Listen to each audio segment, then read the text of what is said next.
Okay.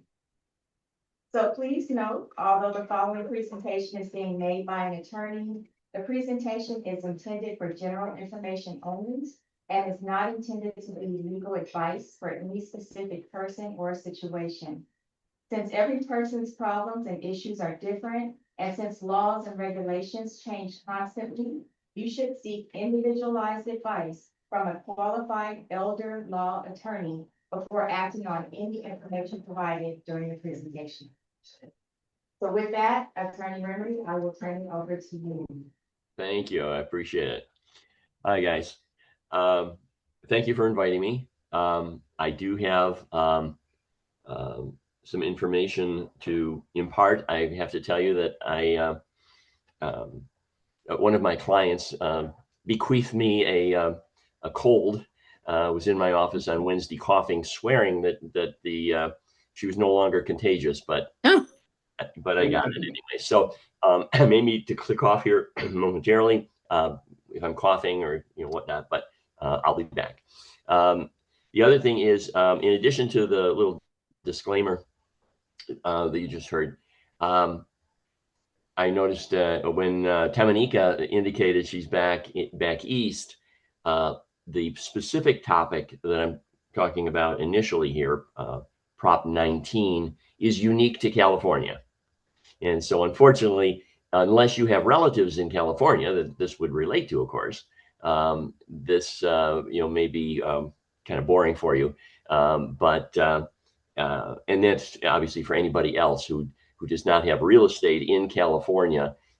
This may not be of particular interest to you, but it's good to have it in the back of your mind because you never know. Again, if a relative or a friend or somebody does have real estate and the topic comes up at a cocktail party or whatever, you can say, there's this law out there. You ought to take a look into it and see if it applies to you.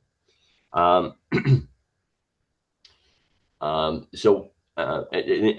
this would also apply. I'm going to talk a little bit later about the Medi-Cal changes that came into effect on January 1st of 2026.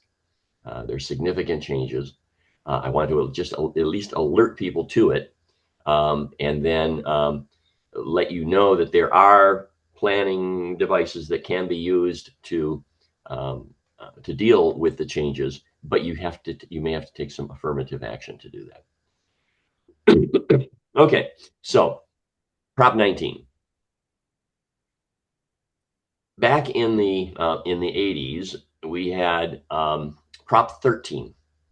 This is the Jarvis group got to lobbied to get a proposition passed, Prop 13, which says that the county cannot raise your property taxes more than 2% per year, as long as you own the property. So you buy a property for, well, if you're back in the 70s, you probably bought it for $35,000, and now it's worth $1 million. But they can only go up 2% per year from the date you bought it. However, if you transfer that property, the county gets to reassess it all the way up to fair market value. So where you're now paying $2,500 a year on property tax, when it gets reassessed at $1 million, that's $12,500 a year. That's what the property tax is on $1 million house, is $12,500. Okay, now a transfer does not include transfers between spouses, and it does not include transfers into or out of a trust, a revocable trust. An irrevocable trust is a different thing. That's a whole different lecture. But the typical revocable living trust, it's not considered a transfer for property tax purposes. Almost every other transfer is reassessable. Now, we used to have Prop 58.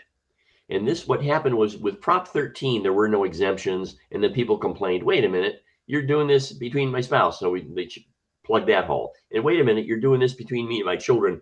And then plug that hole. Well, Prop 58 permitted you to transfer any real property in California up to $1 million of taxable. So again, if you had this property for a long time and you had a low tax, that applied against the million, not the fair market value, but just the tax value. So you transfer up to $1 million to the kids, and it did not get reassessed. In 2020, the voters voted in Prop 19, which became effective February 16 of 2021. And what Prop 19 did is it wiped out Prop 58. If you transferred property or if someone died prior to February 16, 2021, you get the old Prop 58 treatment. If they died on or after February 16, 2021, you get Prop 19. Now, Prop 19 does have some good things in it. If you are over age 55, you can take your tax base in the property you own and move it into a new house, even a more expensive house, and carry that original base. We used to be able to do it one time during your life. It had to be in the same county, and the new house had to be less than the old house. It used to, the purchase price had to be less than the old house. That's no longer the case. Now you can change residences up to 3 times during your life, carrying forward the old tax base. You can go to any county in the state of California. I think I've got it. I had to reload Zoom, but you're okay here. Okay, we've got somebody with their mic on, but that's okay. And then the property can be worth up to $1 million more than your original tax base. Okay, we're talking about tax base. That is what you paid for the property plus the 2% per year. So let's say you bought the property for, again, $50,000 in the 70s. Now the tax base going up 2% per year, you're up to $150,000. But the fair market value is $1 million. Okay, so you're being taxed at $150,000. If you want to sell your existing home and buy another home, you can roll that $150,000 tax base into a new home that doesn't cost more than your tax base plus $1 million. So if your tax base is $150,000, you can buy a place up to $1,150,000 and keep your same tax base. If it's more than $1,150,000, they're just going to add the excess to your tax base. So let's say you buy a property for $1.2 million. Okay, the first $1,150,000 is a freebie. That extra $50,000 on top, they're going to add, so that $150,000 now becomes $200,000. Your tax base is going to be $200,000. I'm sorry. And again, you can do that up to 3 times per year. And this is the piece of it that the California Association of Realtors publicized to get Prop 19 passed. It passed 51% to 49%. There was another proposition on the ballot in 2020, and that would have called for reassessing all property up to fair market value, even without a transfer. That failed by 51% to 49%. Came very close to passing, which was a little scary because anybody who's owned their home for a significant period of time could all of a sudden find themselves with a huge tax bill. Okay, so that's the piece of it that applies to anybody, whether you have kids or not. That's what I call above the line. That was the one that was publicized.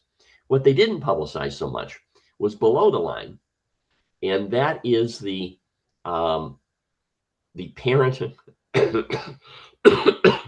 parent to child exclusion or grandparent to grandchild exclusion. Now, if you don't have children or grandchildren, you can tune out and get a cup of coffee. But under Prop 19,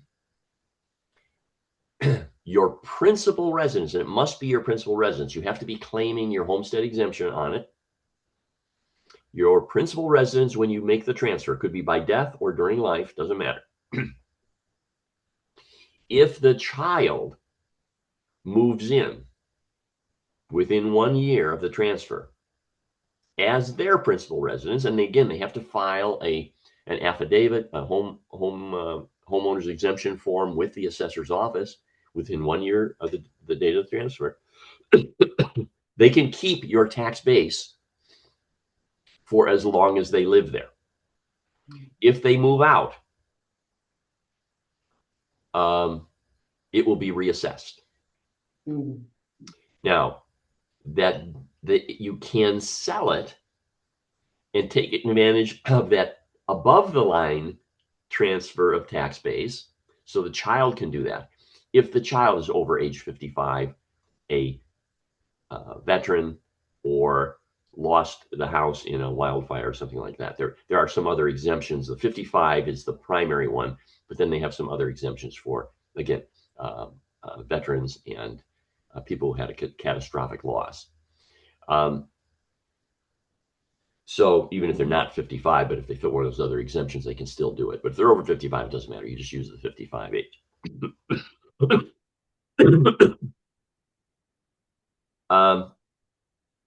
Without getting into too much political stuff, I just want to point out that again, the only people promoting Prop 19, if you looked at the ballot measure and they look and they say who contributed to the campaign, was the California Association of Realtors. The above the line thing, that makes sense. You know what? It lets people downsize their houses or move out of the city to the suburbs or whatever if they want to, as they get older and the kids are out of the house and stuff like that, and they get to keep their tax base. Great. I got no problem with that. It results in more sales, and so the realtors, take advantage of that, and as they should. I mean, that's their job, and I have got no problem with that part of it. The thing is, the below the line aspect of Prop 19, the parent to child exclusion, the intergenerational transfer, they've made it so restrictive that now, if a child is not going to move into the parent's house, they're going to be faced with a big tax bill from date of death forward. And it makes it less likely that the kid's going to want to hold on to that house. And so the parents who are thinking, oh, we're going to keep this in the family forever, need to rethink that. If your estate plan says that, you must hold on to this house, and then the grandchildren pass it down to their children and all that kind of stuff, that may not be practical now, given the change with Prop 19. But that also generates more sales, and therefore the realtors made out on the above the line and below the line. The entire framework of Prop 19 was to generate more sales, and it does.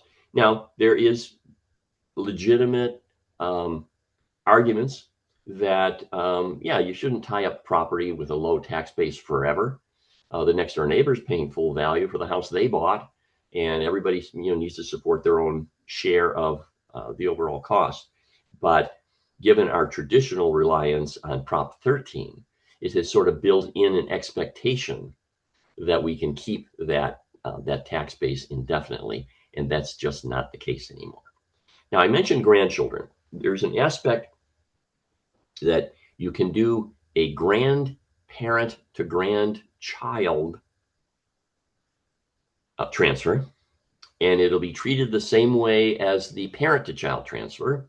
If the grandchild moves into the house within 1 year of the date of transfer, it could be date of death, or it could be a transfer during life. But the in-between child of the transferor, the parent of the grandchild, needs to be deceased. And if that child was married at the date of their death, and their spouse was also the parent of the grandchild, so it's a couple and they had a child together, both parents have to be deceased in order to get the grandparent to grandchild exemption. If they were not married, or if they're married to a stepmom or stepdad, then that's not a requirement.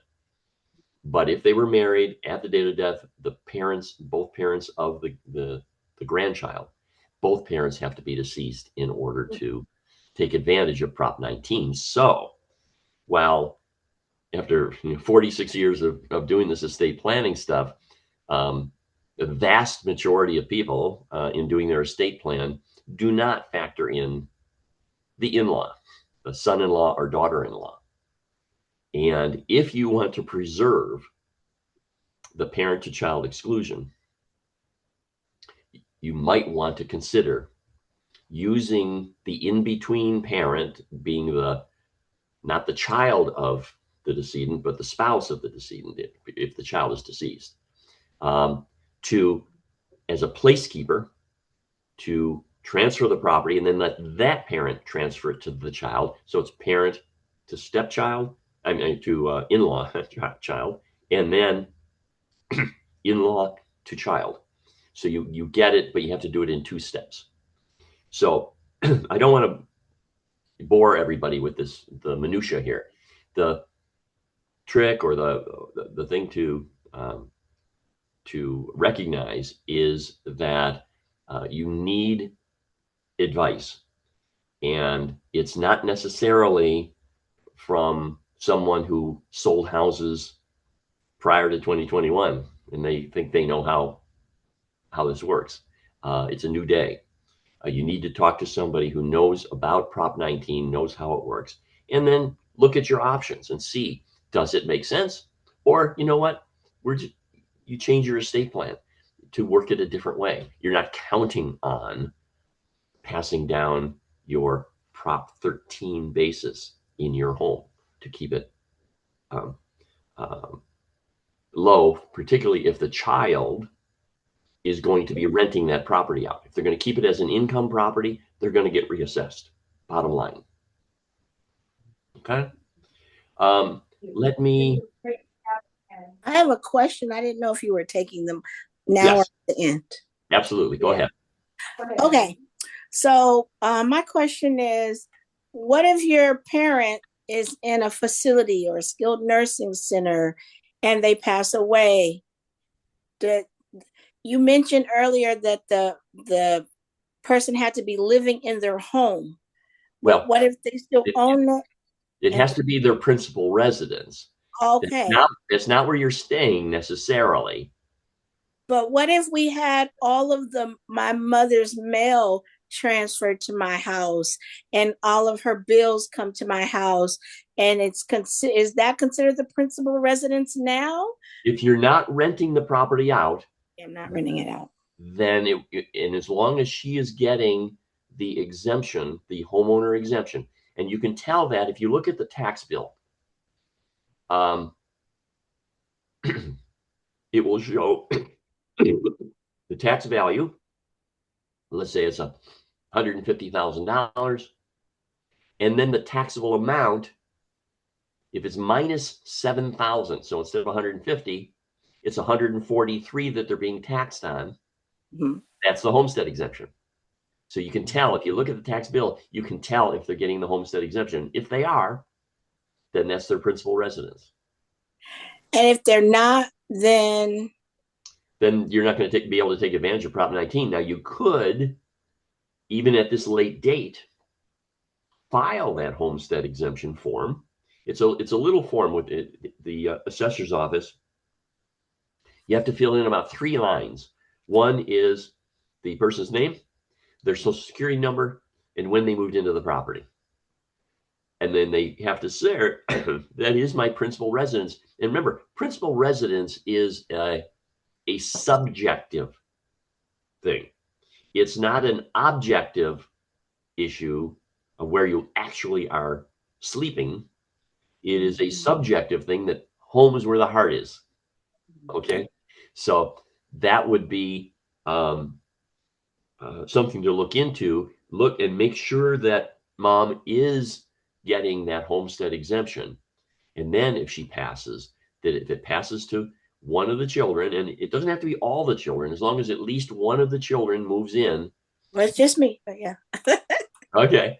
So if you move in within 1 year of the date of death, and then you file that same form with your social security number, and when you moved in there, you can carry forward the tax base. Okay. Thank you. And I'm going to just, as an aside, that's the same thing we do with Medi-Cal. Remember, a home is exempt under Medi-Cal. And what is your home? If you're in a nursing home, is the nursing home your home? No. Nursing home is just where you're being taken care of.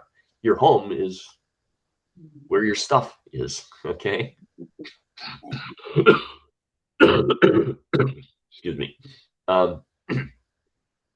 Any other questions on that issue? No? I have Okay. one.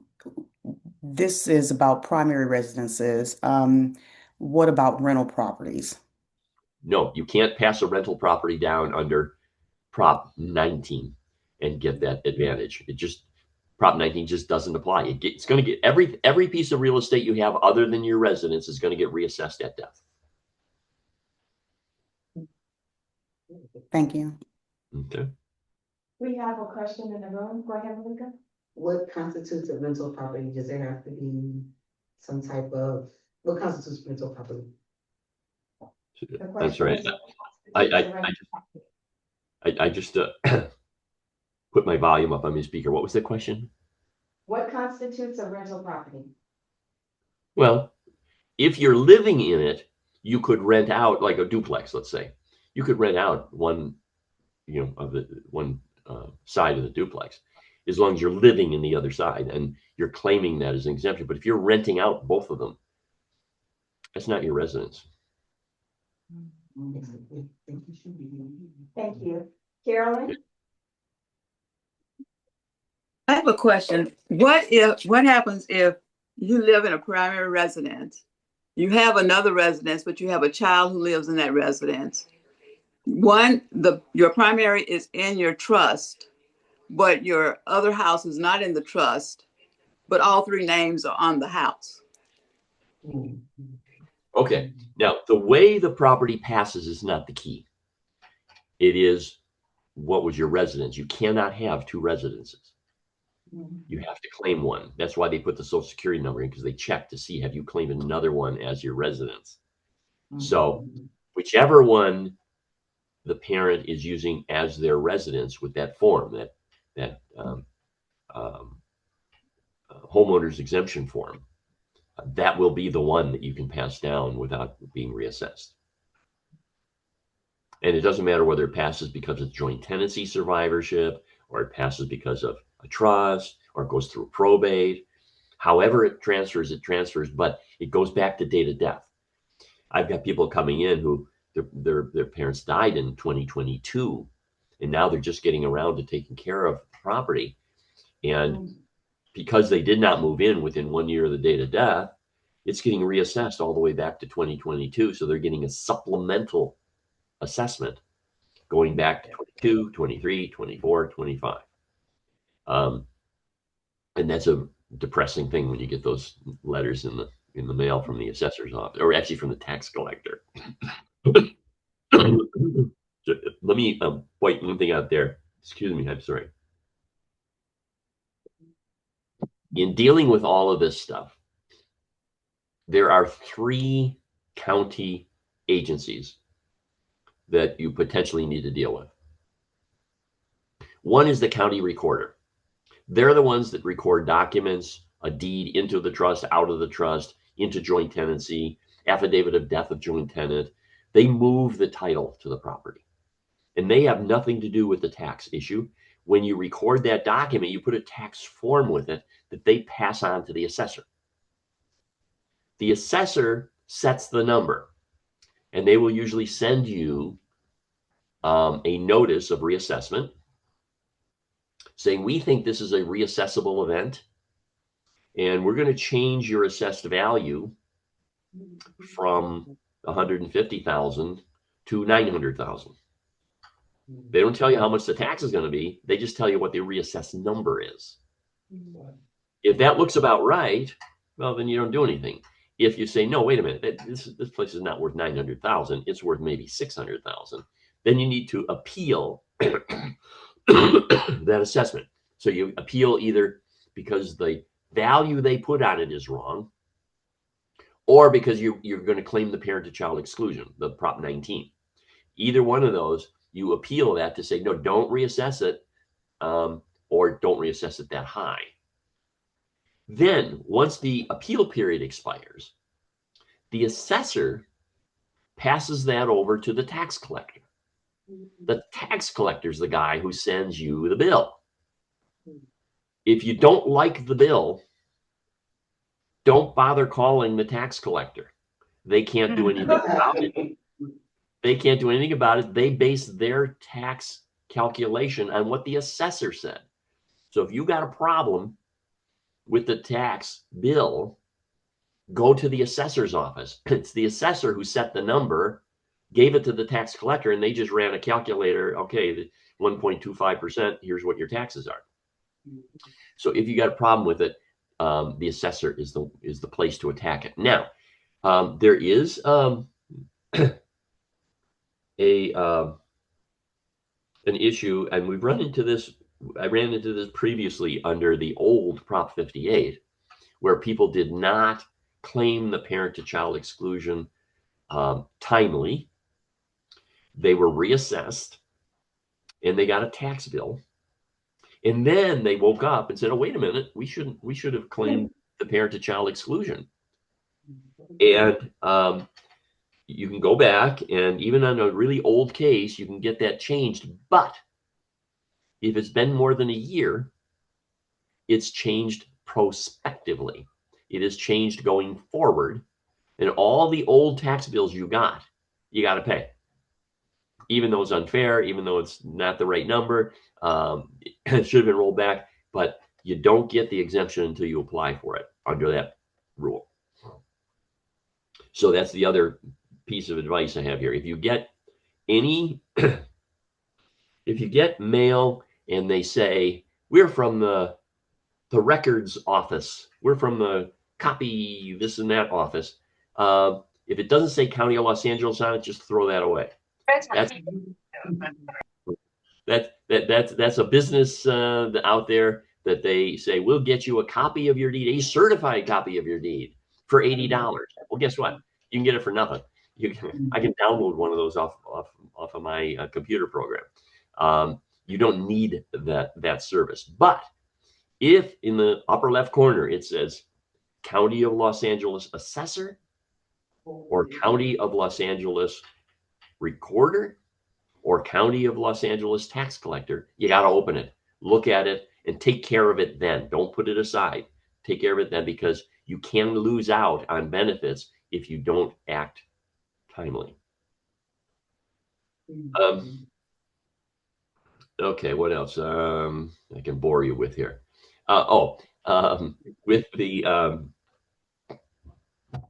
With the taxes, even if you get the tax bill changed back, so they reassess you, you don't do anything about it. They give you a tax bill, you don't pay it because now you've appealed to the assessor's office, and now they impose interest and penalties. And a year later, if you're lucky, maybe 2 years later, the assessor finally gets around to correcting it, sends it back to the tax collector to recalculate the prior 2 years' taxes, and then they give you a new bill at the lower level. The principal amount of your taxes will go down to whatever they reassess to.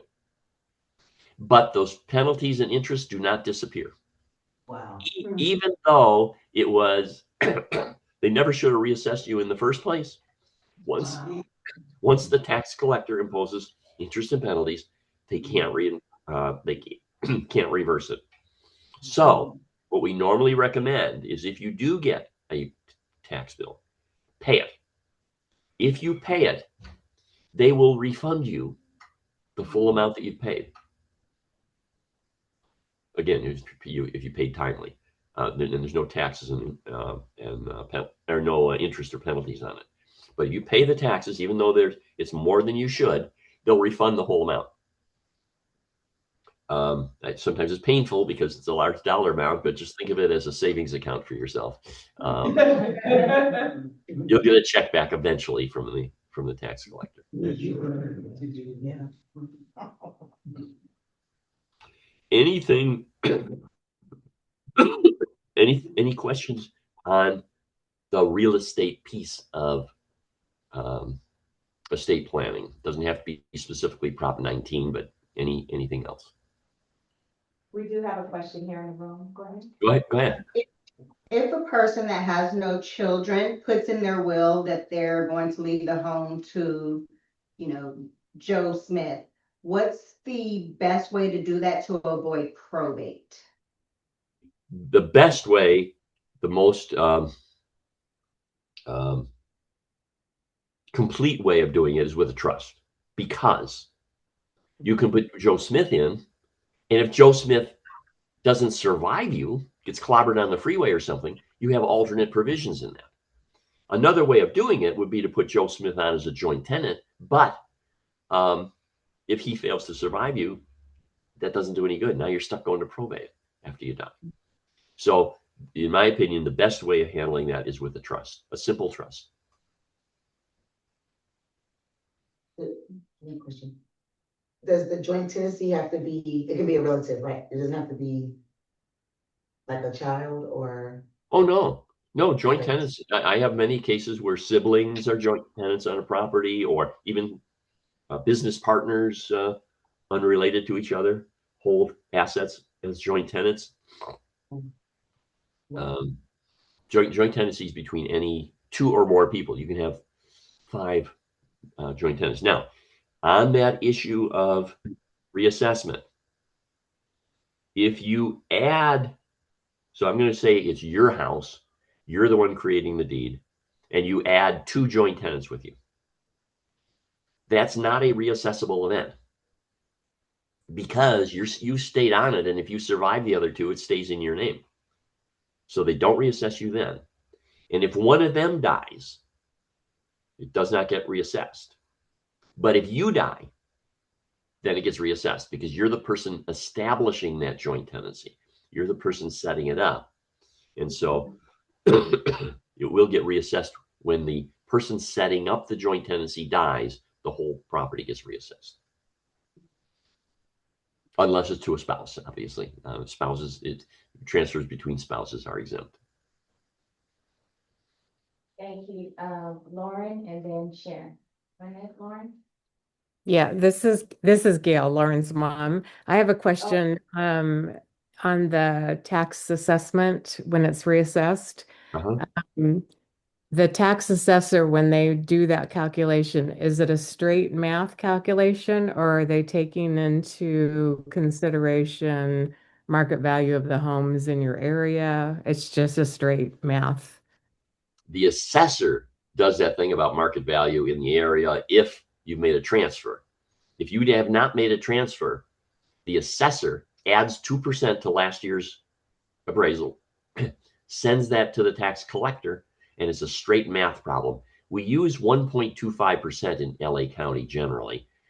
Some areas are a little bit more when you have a new sewer system or other taxable assessments. Sometimes it bumps up a little bit. And I did have one that dropped down to about 1.1%. Instead of 1.25, it was like 1.1%. The basic tax is 1%.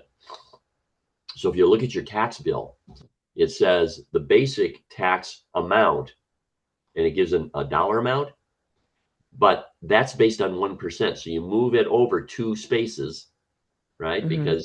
Because it is it's a percentage. It's 1%. So you move that comma over 2 places, and that gives you what they're really assessing the property at. Okay.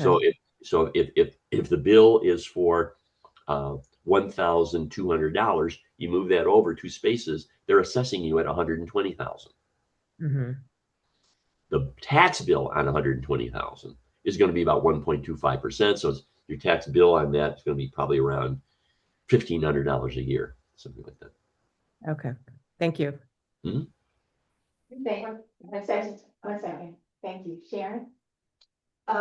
Bill, my question is, my nephew and I, we inherited, Aunt Lorraine's property. And the taxes at the time were about $1,900 a year. But then when we got the reassessment, it's about $10,500. Right. So I'm thinking, should we, in terms of preparation, have some type of, for like the kids, if they end up with the property, should there be some type of insurance policy that could be designated? Because who has $10,500 sitting around? Well, that's an interesting thought. If it's not going to be a Prop 19 transfer, so you're not going to be able to take advantage of Prop 19 to keep the taxes at the original base. If you already know that because there's no children or grandchildren, or they're not going to live in it, they're living back in Massachusetts, and they're not going to move back out here just to keep the tax base low. They're going to keep it as a rental property. It's going to get reassessed, so you could factor that in. Now, obviously, if they are going to rent it out, well, that's why you have rent, and you factor that into how much you're renting the place for.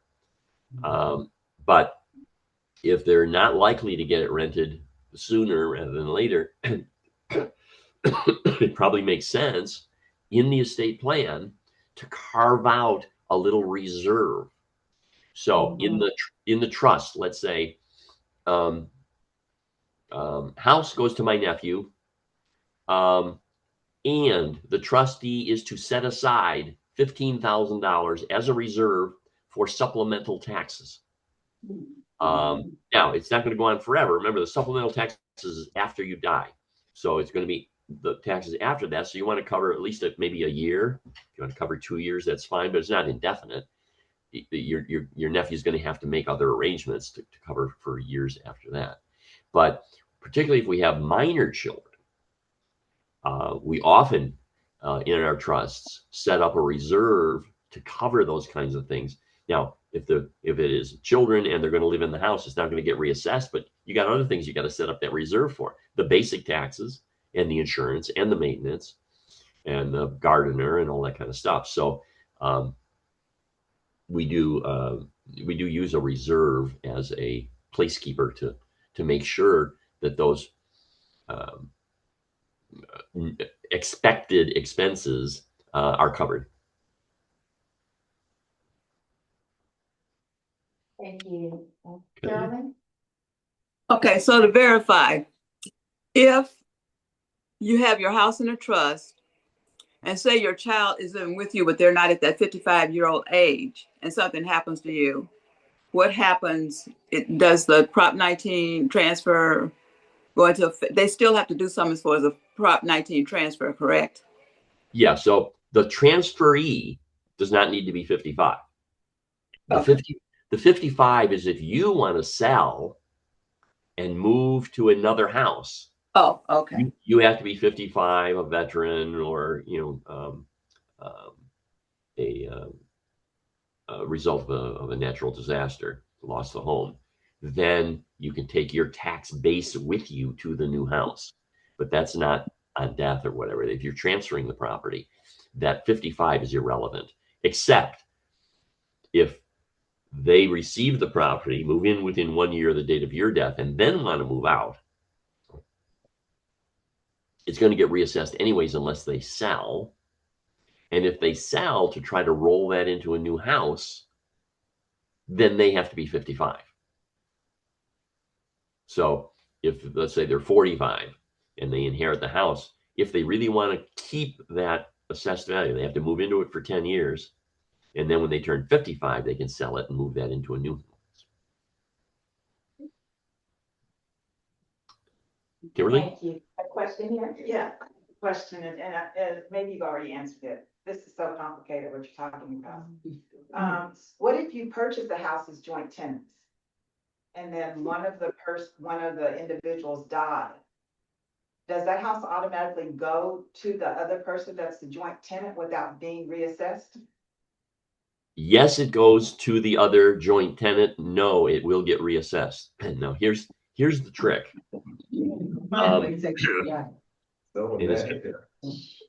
It's kind of a weird thing. If you take it as tenants in common, okay, not joint, Okay. and then the two of you move it into a joint tenancy, then if one of you dies, it does not get reassessed. But if you bought it originally as joint tenants and one of you dies, half of it gets reassessed. Okay, so what's the word you said? It has to be tenants in common? Correct. Now, I've had people move it out of a trust, out of their names, and then deed it back to themselves as joint tenants. And I have not seen that questioned by the assessor. But there is a principle where they can collapse a transaction and say, look, you bought it as joint tenants, you moved it out, and then overnight you moved it back as joint tenants. We're going to treat that as joint tenants from the get-go. We're not going to give you the advantage of having it in your name as tenants in common first and then transferring it in. So You lost me for a minute. You said if the property is in both individuals' name, then it's tenants in common? So if it is in two names and it does not say joint tenants, that is a tenancy in common. It doesn't automatically go to the other person when one person dies. That half has to go to probate.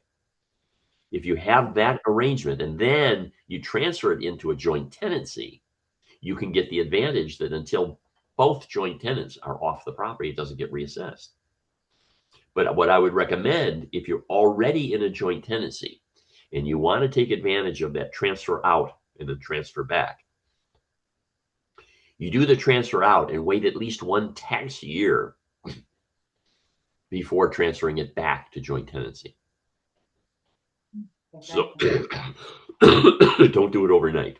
Don't transfer it out and transfer it back to joint tenancy overnight, because I think that is a sitting duck for the assessor to say, nah, we're going to collapse that transaction. We're going to treat that as if you never took it out of the original joint tenancy, and therefore we're going to reassess it when the first joint tenant dies. Just a half, 50%. 50% gets reassessed. Unless it's parent to child.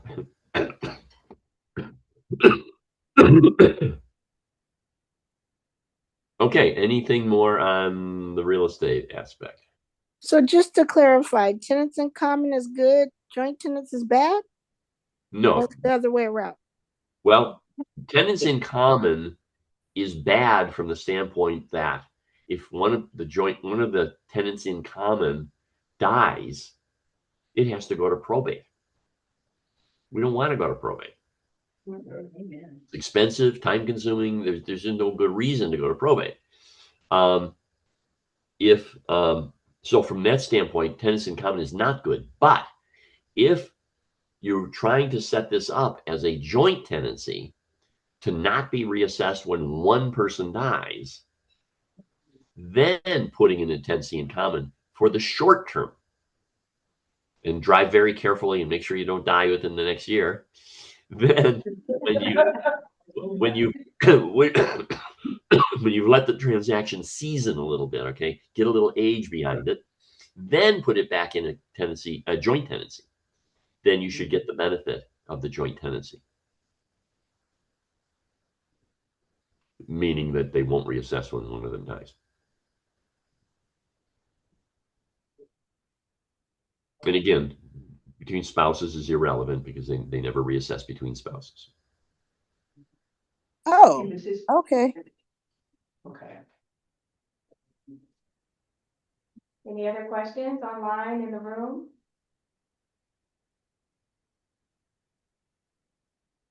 I did put Attorney Remery's information in the chat, his phone number, his website. He is presenting this information to us today free of charge. Definitely, if you are thinking about getting your living trust done or anything that needs the type of law that he offers, please consider him. He is our ex-attorney. But just as he was giving out, hopefully we can get something back if it's needed. Thank you so much. Last time, any questions in the room, online? Is there any other type of question that they might ask you, Attorney Remery, that they're not thinking about? Well, I did want to drop just a note here on the change in the Medi-Cal rules beginning January 1st. We didn't hear you. The change in what? The Medi-Cal rules. Okay, thank you. Please do. And this is particularly important for somebody who's in like skilled nursing because you're on long-term Medi-Cal and it's hellaciously expensive, as if anybody who's dealt with this knows. The average private pay rate's over $12,000 a month. And so if you're on long-term Medi-Cal and you lose it, that is a horrendous burden.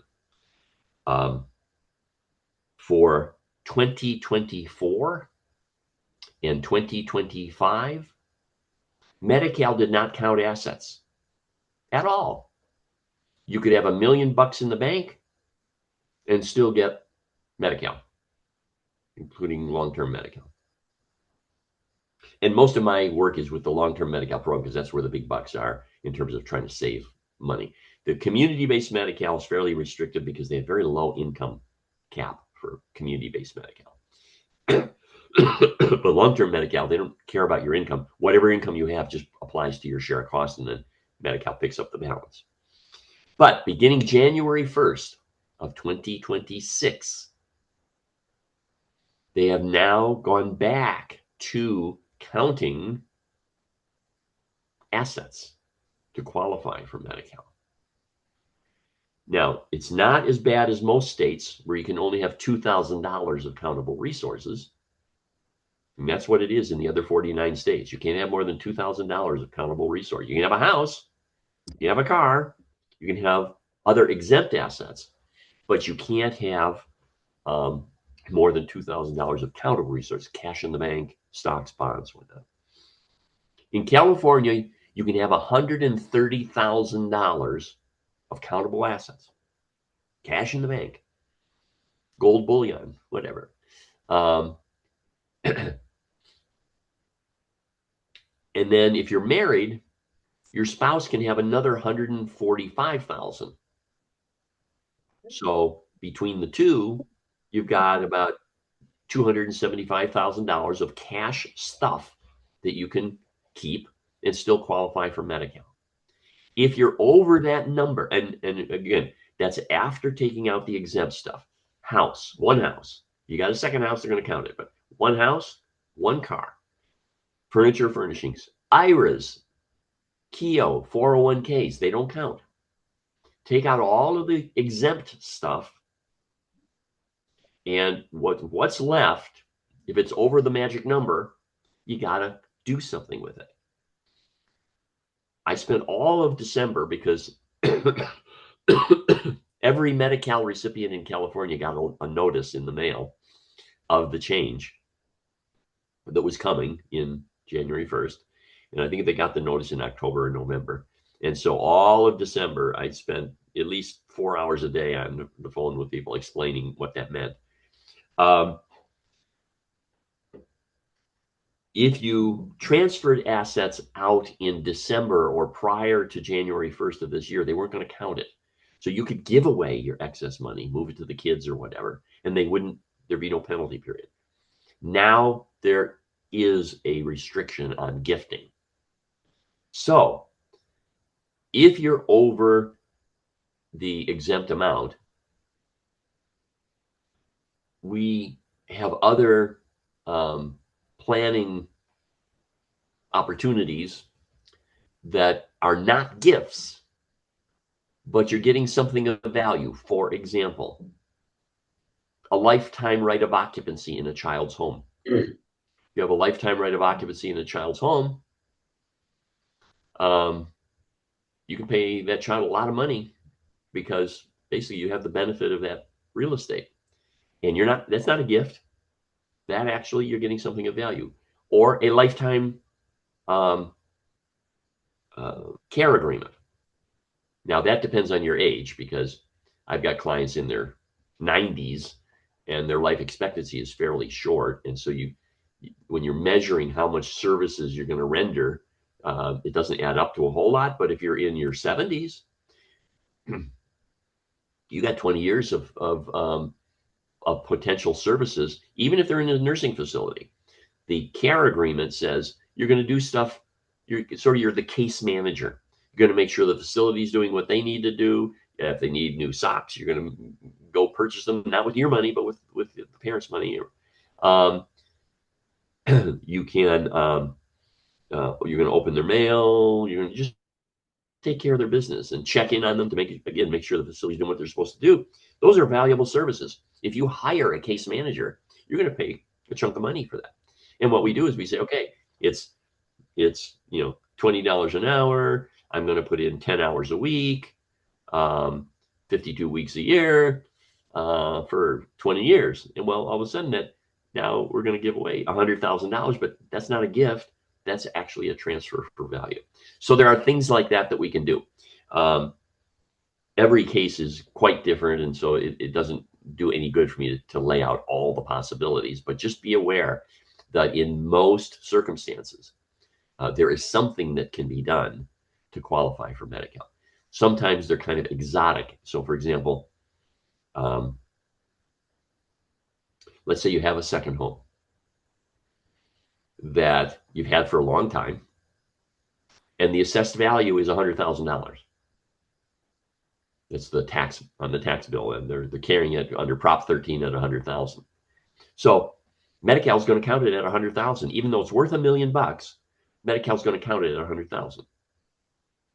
If that bumps you up over the $130,000 number, if you got other assets, you could borrow 100,000 against that property, zero out the value.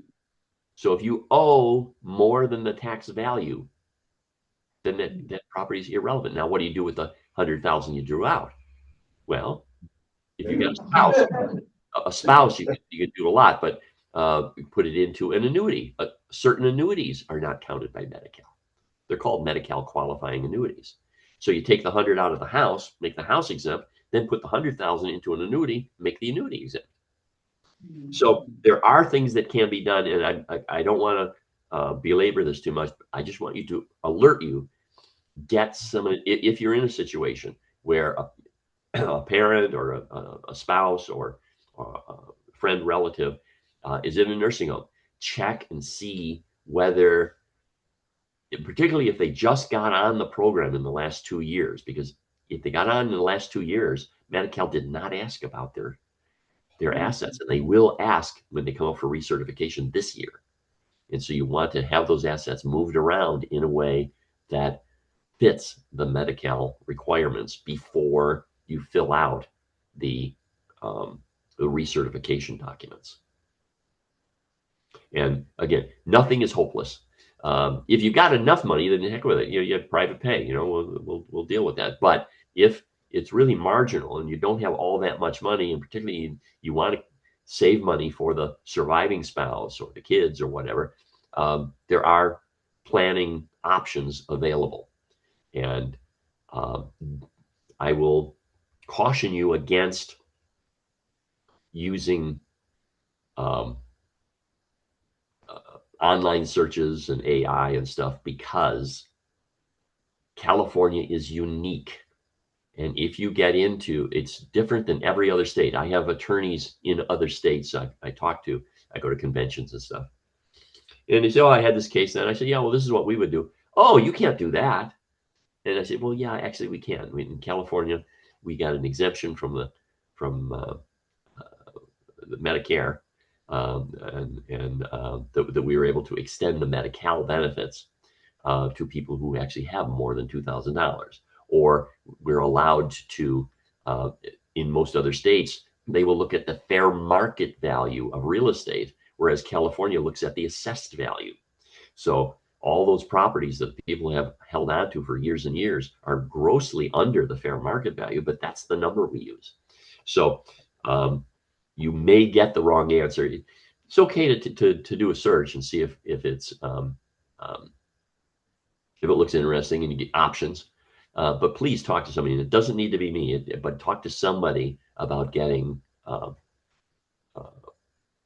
review of the Medi-Cal recipients' picture, financial picture, primarily assets, before the recertification. Income you can't do a lot about. Income's income. It's going to go either to the surviving spouse or it's going to go to share a cost in the facility. But the assets, we can do things with the assets. Okay, that was my pitch. I just want to alert people only because that's brand new. People don't necessarily know about it. I got a question about it. Go ahead. Okay, really quickly. My mom has about $400,000 in an IRA, a rollover account or retirement something, and she gets $3,000 a month from Social Security. She just moved into a skilled nursing facility in December, the end of December, and they were really encouraging us to apply for Medi-Cal. Right. But I didn't think she would qualify. They were like, no, they have new things now.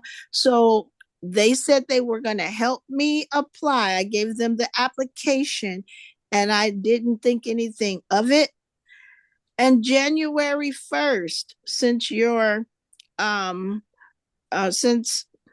the United Healthcare plan that she had only covered her for 20 days in a skilled nursing facility, and if she switched to straight Medicare on January 1st, she could get up to 100 days of skilled nursing with a share of cost per month.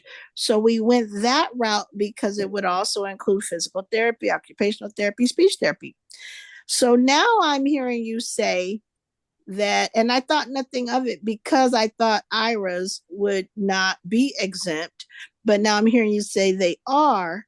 So I'm thinking, even if, because I don't want them to take her house. You hear these horses, they're going to take her house. I know they're probably going to take her Social Security, which is $3,000 a month, but that's way cheaper than what she's paying. And I guess I'm hearing you say I should probably follow up to find out, did she apply, because the share of cost should be more minimal than the straight private pay. Absolutely. You absolutely should apply for Medi-Cal. Pre-tax money, IRA, KEO, 401k, 503b, all that jumble numbers and letters, all that pre-tax stuff is exempt. They don't count it as an asset. They will count the RMDs, the required minimum distributions. Yeah. They will apply. Excuse me. They will apply that to share cost. So they're going to add that to the Social Security. She will get to keep $35. Woohoo!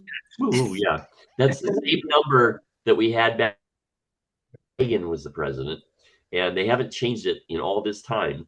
All the other numbers are indexed when they do for the spousal resources allowance and all these kinds of things. They index the number up every year. It used to be 60,000 and now it's 145,000. They index up, but that $35 they've never bumped up. We used to call it cigarette money, but we don't do cigarettes in the nursing homes anymore. So maybe you can apply it toward a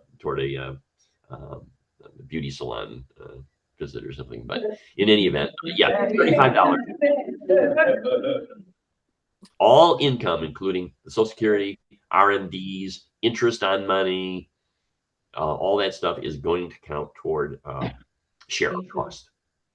Now, Got it. the thing with converting from United Healthcare, I think United Healthcare was supposed to do the same thing as Medicare. The first 20 days is 100%, and day 21 through 100 is with a copay, but that's only if she continues to rehab. If Yeah. she is in there only for maintenance, they do not cover it. Medicare stops. Right. So you want that Medi-Cal covering it, and don't rely on 100 days of Medicare. They can stop that. They can tomorrow. Right. You could call you and say we're terminating her Medicare coverage. So yes, follow up on that, please. Unless she has other assets that bump her over the $130,000, she No. qualifies today. Just a house and a car she hasn't driven. So Okay, now the house. Remember, you can have that 130,000 and a house and a car and get on Medi-Cal. But when you die, if that is in your name alone, then Medi-Cal can assert a claim for reimbursement. what if it's in what if it's in a trust that I'm the executor of? Well, that's going to be my next point, is that if you put your exempt stuff in a trust, then Medi-Cal will not assert a claim for reimbursement. Or, particularly for the IRA stuff and the pre-tax money, you can't put that in a trust. The IRS won't let you put it in a trust. They want to keep it in the taxpayer's name. So for those accounts, you want named beneficiaries so that it does not go through probate. If it does not go through probate, Medi-Cal will not assert a claim against it. So if it's in a trust with a beneficiary with a joint tenancy, Medi-Cal will not assert a claim for reimbursement against that asset. Am I, as the conservator, allowed to add the IRA into the trust that's already existing, or a whole new trust has to be made? The IRS won't let you add an IRA. Got it. The IRA, you want to make sure there's a named beneficiary on it. Okay. So you go to the person who's administering the IRA, who's handling the IRA, and say, please review who the beneficiary designations are on the IRA. Make sure they're current. Got it. Sometimes they get stale. She names a brother, and now the brother's predeceased, and whatever. Make sure that they're up to date. It was me, but when I became conservator, the IRA company, Fidelity, wanted to put all of her assets in a conservator account and wiped away any beneficiary. So no, that doesn't make sense. So there's no one now. And so I've been asking the judge to allow me as conservator to reinstate all of her beneficiaries, which was me anyway. And so there's something wrong with that, with that analysis that you just gave me. Okay. That's not right.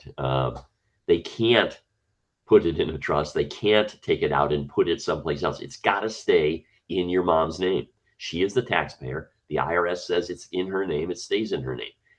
The beneficiary designation, you could make the trust if your mom wanted to, but we recommend not doing that. We recommend using named beneficiaries because when she dies, if it goes through a trust, you might need to draw it all out over 5 years and pay all the income tax on those IRAs. If you have a beneficiary on the IRA, they can set up an inherited IRA to receive those funds and stretch it out over 10 years. So it lowers your tax burden. Got it. Thank you. Yeah, go back. They gave you either bad advice or you just didn't understand what they were saying. So go back to them and say, you need to clarify this. Okay. Question in the Attorney Remery, questions? I just want to say to everyone here, this is why it's so important. We spend money on what we want to spend, but we need to be spending our funds on getting good legal counsel from a man of integrity and make sure our stuff is together. So I just want to encourage that. Bill, if you want to talk about any fee, you can. If not, it's okay, but whatever. The only thing I would add at this point, without doing a whole nother lecture on estate Yes. planning, is everyone, and that's not just the ill parent or the ill spouse or the ill brother or sister, but everybody should have a durable power of attorney for finance and an advanced healthcare directive. If you had had that for your mother, you would not have needed to have a conservatorship. That's it. So We found it a week after the conservatorship was awarded. And so we didn't know what to do. And then my mother's sister came out of the woodwork like, I want to be conservator. I want her house, her money, her everything. And so they were like, keep the conservatorship because we don't know. It was just a horrible, horrible mess. So, yeah. well, that's why I recommend this. The one of the reasons is your mom then gets to control who takes over, and the inofficious interlopers, the other relatives who want to get nosy and get involved, they're just cut out because there's no formal public proceeding. Your conservatorship is a public proceeding. Anybody, relatives, next door neighbor, anybody can look at that conservatorship and see every penny that goes in, every penny that goes out. Whereas if you do it privately, you've got a trust for things inside the trust, you've got a power of attorney and an advance directive for outside the trust, then it's all private. It's all within us chickens here. We keep it all in-house, and we don't publicize this to the world. Got it. That's it. Those are my sage words of wisdom. And again, I would lobby with you because those are such easy things to do. There's forms you can get. You can call me. I just email you a form just to make sure, because I want to make sure everybody has that advance directive and the durable power of attorney. Thank you. I do have one question myself, Attorney Remery. If there Go is ahead. someone who really essentially doesn't have anything now living, but is expecting possibly to receive money down the line and wants to make sure if it comes after they die, that it goes to a certain person, how do they do that? Well, typically what we do is we have a trust, and then we have a pour over will. And what the pour over will says, if anything comes to me either before or after I die, and I haven't already put it in my trust, put it in my trust. So it's called a pour over will because it pours into the trust. So the trust is the vehicle where you say where it goes. And if this person survives, it goes this way. If this person doesn't survive, it goes that way. And you have all those things. And here's my successor trustee and my alternate successor trustee. All the work is in the trust. But funding the trust, getting assets into the trust, is done through the pour over will. Now, if she fails to survive the other person, probably her gift lapses. So, for example, if you're thinking, oh, what if my uncle dies and he wanted to leave something to my mom? But if your mom predeceases your uncle, then chances are that's going to lapse. It's not going to go to your mom through her estate. But if your uncle died before her and they just haven't gotten around to probating his estate yet or administering his estate, her interest would have vested when the brother died, even though she hasn't gotten the money yet. Then when she dies, and with a pour over will, you can go to the brother's estate and say, hey, that money that's due my mom, pay it to me now as trustee of the trust. And you do have to have a trust, not just the will. Well, you can do it with a will and you just say, okay, I'm going to probate the will, and from the will, distribute it to these and that people without doing a trust. You can do that, sure. It's just that we don't want, if it's probated, Medi-Cal can assert a claim for reimbursement. So we want to avoid that if we can, because it's a sitting duck for Medi-Cal. Got it. Thank you. There's a question in the room, go ahead. How do annuities come into play in all of this? How does what come into play in? Annuities. Annuities. Okay. There are exempt annuities. They're called qualified annuities. That's essentially annuities that you got as part of your pension plan. And Medi-Cal doesn't count them. There are other annuities that you can buy that are called Medi-Cal qualified annuities. And they, as long as they pay out over your life expectancy or less, Medi-Cal will not count them. But other annuities, they're going to count it like cash in the bank. So if it could extend longer than your life, or doesn't meet the other IRA qualifications, the pre-tax qualifications, then Medi-Cal is going to count it, and that needs to be under the $130,000 reserve. Does that mean the worth of the annuity? I'm sorry? Does that mean is that the amount of the annuity, or? If you cashed it in today, what could you get out of it? That's what they're going to look at, the cash surrender value of the annuity. Okay. Thank you. Thank you. Any other questions? Yes. I have one. First of all, thank you for the powerful information. Secondly, I wanted to ask the advanced directory, is it two different types? Because the hospital normally asks you for an advanced directory. Yeah, the advanced directive is under the California Probate Code. It's the durable power of attorney for health care.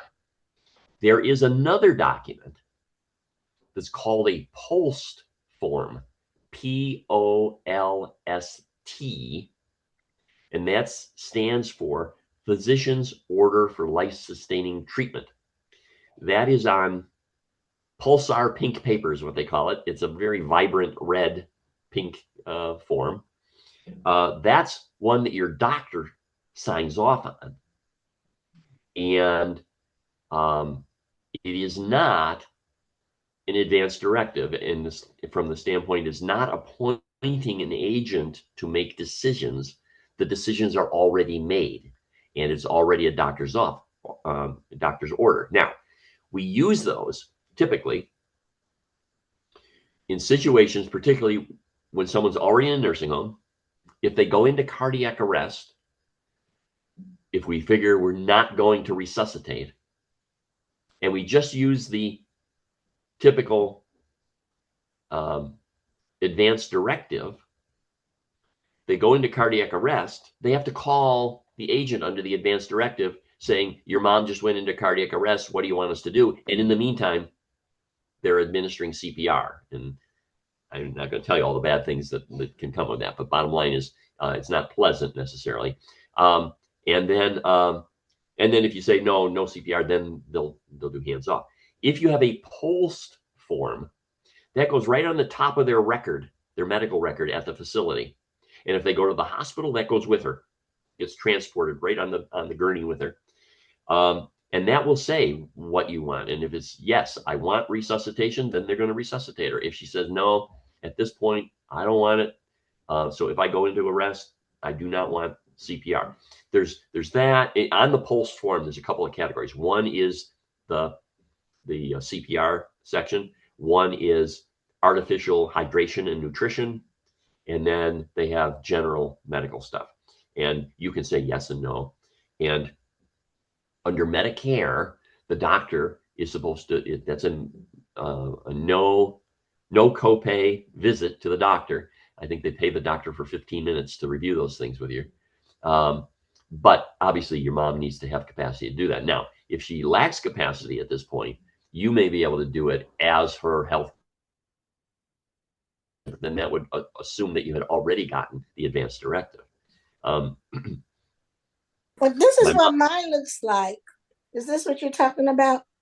Let's see, where are we? I can't. I don't know if you can see it. There it is. You see it now? No.